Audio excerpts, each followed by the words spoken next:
All I can say to begin is that I enjoyed this movie better than Dune 2. And if you know me, that's saying a lot because I thought Dune 2 was a perfect movie. I think it's actually one of the best films I've ever seen. But this movie left more of an impact on me as I left. I could not, from start to finish, stop smiling throughout this film. And I am already planning to go see it again next week, maybe a couple of times. And trust me when I say this movie is not a letdown in any sense. And it's disappointing to see the box office budgets or the box office numbers come in because it's not doing it any justice, which is a damn shame. The Fall Guy starring Emily Blunt and Ryan Gosling is now out officially, and it exceeded all of my expectations. Not only was it the best action movie I've probably ever seen, but it had the biggest heart without crossing the line into the cringy territory, which is so easy to do when you're doing any kind of action rom-com.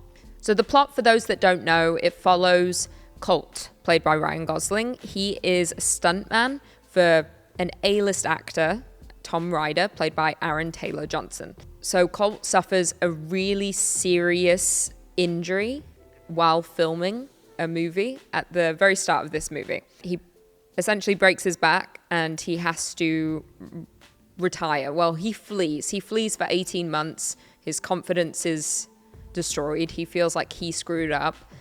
So he retreats. He leaves the movie world and he leaves his life and he leaves his kind of fling/girlfriend, Emily Blunt, who is at the time a camera operator. He returns out of retirement after someone calls him to bring him onto a new movie in Australia, being directed by none other than his ex-fling, Jodie, aka Emily Blunt. They say she's asked for him, so he, of course, wants to impress her. So he goes to Australia to be a part of her movie as the stuntman.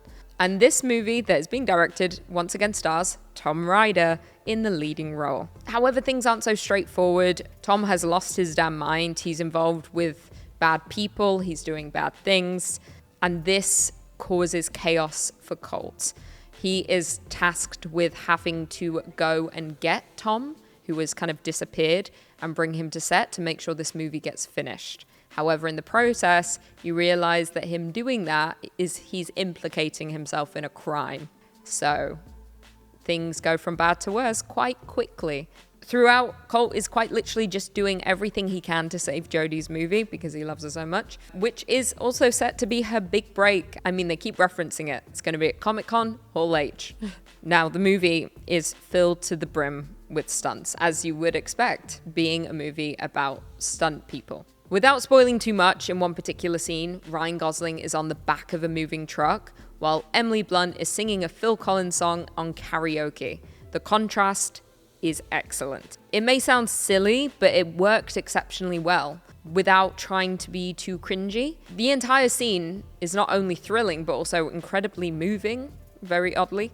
Ryan Gosling is quite literally sledding through the streets on the parts of this truck that's coming apart while he's fighting someone who, of course, is involved with the Tom Ryder situation. And Colt is literally doing all of this for Jodie, for her film, because he wants it all to be a success. So he's putting himself in danger for her because he loves her so much. He is doing the wildest stunts on this truck and getting just beat up. And then Jodie, we keep cutting to her at karaoke. She had been waiting for him to come meet her. He never came because he's fighting for her, essentially. And she's just singing this heartbreaking song because she feels like he has not shown up for her. And it's just the contrast between her being so utterly devastated and him just being destroyed trying to fight for her. And it's very moving. That could very easily go into cringe territory, but it didn't. Honestly, there is so much heartache in this movie, and despite having those rom-com elements, it doesn't lean into being too phony or corny. A simple shot of Ryan Gosling with glassy eyes staring at Emily Blunt can honestly crush any person. It's amazing how fast it can go from funny dialogue between the pair to just, this is pure romance, and these two people love each other so much, but so much is between them. Ryan Gosling also sings along to All Too Well, Taylor's version. And there's also a scene where Ryan Gosling confesses down the phone about how stunt people are supposed to be invincible, but that they're not. And he's realizing that and he realizes that it is painful. It does hurt. He hurts every single day, but he doesn't know how to communicate that because they're supposed to be okay. They're supposed to be emotionless. And a running theme throughout is how he always gives the thumbs up. The thumbs ups indicates everything's good. He is good, but realistically, they're not. Some people are literally putting themselves in so much danger, but as long as they got the shot, they're okay. The best part of the stunts is that it's all real.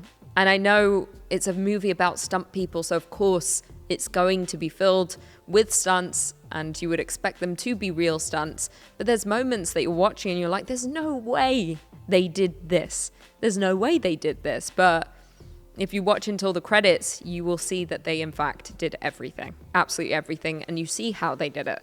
It's absolutely incredible.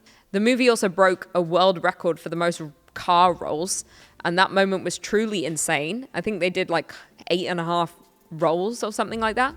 David Leitch is a wizard with how he's able to capture so much magic on screen, the action being arguably the best I've seen, simply because it can be captured.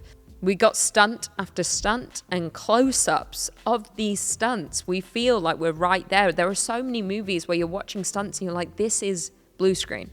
This is CGI. This car's stationary and stuff's happening around them. But this movie is like, you know this is all real. And it's what they're able to do is insane. And the different locations they're able to do it is insane. At one point, they're outside the Sydney Opera House, doing the wildest things, and it's so fun to watch unfold. Let's get into the acting. I truly believe Ryan Gosling and Emily Blunt could have chemistry with anyone at all. They probably wouldn't even need anyone else in the scene, just them. But their chemistry in this movie is off the charts. Honestly, I would love to see these two pair up more. I did have an inkling it would be a great pairing after I saw them host at the Oscars together, and their dynamic talking about Barbenheimer was insane. And now it's proven after this movie, they really have so much chemistry oozing between them. I'm actively in love with both of them now. I'm sorry, Rebecca Ferguson. I might be jumping ship to both Ryan Gosling and Emily Blunt together. It's going to be my own challengers moment.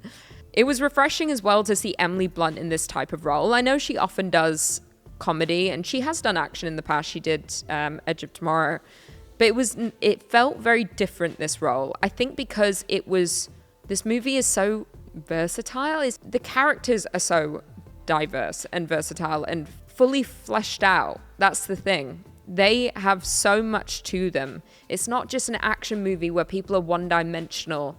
They're playing so many different emotions throughout, and they both nail it. Emily Blunt in particular just nails it, but Ryan Gosling as well is actually insane. You couldn't help but root for them the entire time because ultimately they're two people who love each other so much that just don't know how to speak to each other, like I said. So they learn to speak through the making of her movie. That's how they're trying to communicate their feelings and how they're hurt by one another. And it's very moving to watch that happen when they're suddenly starting to understand each other. Like I said, despite it sounding maybe corny the way I'm describing it, it isn't. The movie is done so effectively, not to mention it flows so well. At no moment is there any lull or drop off in momentum. From start to finish, the movie is certain where it's taking you, and it doesn't for a second drop the ball. One Rotten Tomatoes reviewer actually said, the perfect balance of humor, hits, and heart, a love letter to stunts and all the people who make them happen. A romantic comedy with two movie stars at their most charming, and an action movie explicitly dedicated to wowing its audience. And that in itself is the best review, honestly. It is a perfect balance of absolutely everything. There are so many ingredients in this movie, but they're all perfectly balanced. I have to say one of the highlights in the movie is Jean-Claude. He is a French dog that becomes a companion throughout the chaos, with Colt and him teaming up to fight the bad guys. And like a good boy he is, Jean-Claude is trained to respond to certain French commands that will have him attack in a certain nether region. It's silly but so funny, and it works so well, and then you become attached to the dog. Every time any of the bad guys take aim at the dog, it's like, I'm so scared for Jean-Claude. There are so many smoking guns as well in this movie, but every single one of them pays off. honestly, one of the major twists towards the end, I did not see coming. Usually with straightforward action movies, you know what you're getting, you know what's happening.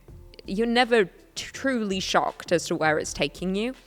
But this one, there was lots of twists and turns that did leave me quite gobsmacked. To conclude, this movie was made for movie lovers specifically. So keep that in mind when watching it. It is filled with so many movie references, leans so hard into it. The soundtrack is incredible, but it is so meta as well. It's literally unfolding and talking to you about movies and how movies are made and the style of movies whilst you're seeing it on screen. There was one scene where Emily Blunt and Ryan Gosling are on the phone to each other, and she's like, I want to talk to you about split screen. What do you think about that? Should I use that in my movie? And then the Fall Guy movie does a split screen. And the way she's describing it to him, that we start to see those elements unfold. It's a very smart movie, very smart. And like I said, it's not cringy. Those types of moments could very well be cringy, but it's done in such a way that you're more just in awe of how they're doing it, or that you're watching, you're like, this is so effective. They nailed this. They did it. Like I said, this is a movie for movie lovers, but more than anything, it is dedicated to stunt people who are ultimately risking their lives and taking the biggest falls, quite literally, and the biggest risks with the least acknowledgement by fans. The director of The Fall Guy, David Leitch, was of course the director of Deadpool 2, during which a stunt woman passed away during the filming of one of the motorcycle stunts. This film is an homage to not just her, but to all the people who risk their lives for their art and for us to enjoy it. I think it should open everyone's eyes to people who are risking themselves and quite literally hurting themselves every single day for our entertainment without any acknowledgement. I think it's about time we start acknowledging them. I think it was a wake-up call for me, that's for sure. Not to mention, this is truly the most fun you will have at the movie theatre. Whether or not you enjoy it as much as I did, you will undoubtedly be wildly entertained from start to finish. Let me know in the comments if you go and check out The Fall Guy. Let me know if you like it. Obviously, my review is quite biased. I'm leaning so heavily towards this just being a perfect movie. I understand not everyone will agree with me, and that's absolutely fine. As a movie lover, this was a perfect movie to me. I think it became one of my favorite films. So let me know if you see it. Leave me your review in the comments and let me know what films you've watched recently. Also, click my latest upload right here. I believe it's my hot take on Killing Eve, how it is the best show with the worst ending. I will see you in the next video.